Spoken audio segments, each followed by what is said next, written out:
Ikram Sehgal is a Pakistani defence analyst, security expert and retired army officer. He joins us now live from Karachi, Pakistan.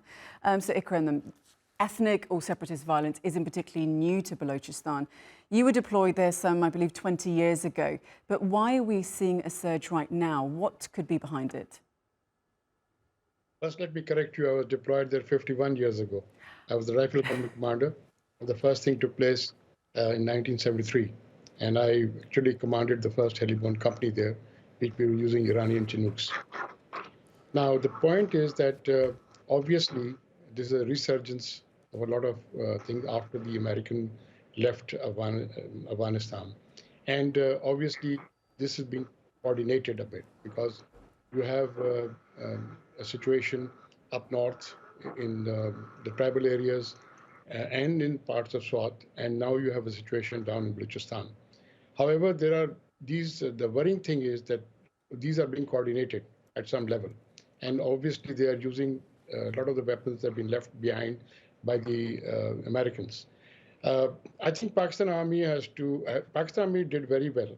They outfought them in the period 1212 to 1216 when Operation Azab actually took out one of the greatest counter-terrorism fights, or counter-insurgencies, I would say, in history. However, after that, a dangerous complacency set in. And because of that complacency, the cells remained both within Balochistan and tribal areas. In Balochistan itself, they are going after the communication centers. Now, obviously, the main Balochistan, they call themselves the Balochistan Liberation Army as a contiguous unit, but that did exist. But it seems to be a number of separate outfits.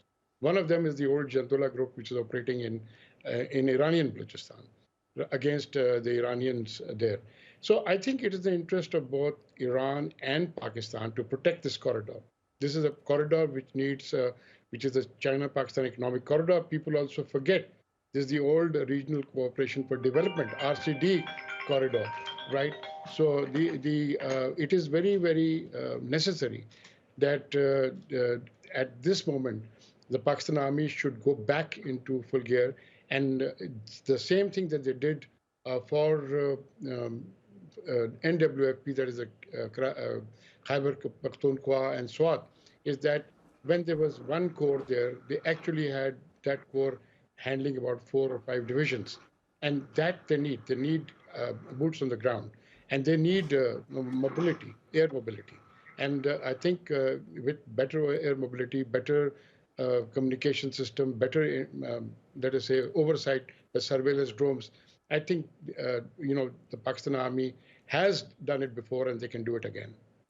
But, you said that my apologies, that I didn't realize that you were there 51 years ago instead of just 20. So that was definitely a different kind of Pakistan. But this was a pretty bloody attack, even by perhaps, old standards, wasn't it? Yes, let me put it very bluntly to you that even at that time, the Baloch, the insurgents fought very well. The unfortunate part was that they didn't know what they were fighting for at that time. This time they know what they're fighting for, and they've got good support. At that time, they only had the Soviet support. But obviously now they have support from the regime in Afghanistan. And obviously they have all other support. They have certainly, there's been a lot of Indian support. They're visible. And, in the areas, I think it is the Iranian authorities that must interdict them because it is very easy to stop the infiltration from Afghanistan. But because we must remember, a vast swath north of Quetta is not Baloch, it is Hazaras, and they are Pathans, and they don't agree with this Baloch separatism. So I think if you look at it from that point of view, if the Pakistan Army needs to, they must get its act together. They must put in more troops on the ground. They must put in extra this thing, and they must get better intelligence on the ground. I think there's been very dangerous complacency set in, both in the civil administration and the Army's reaction to it.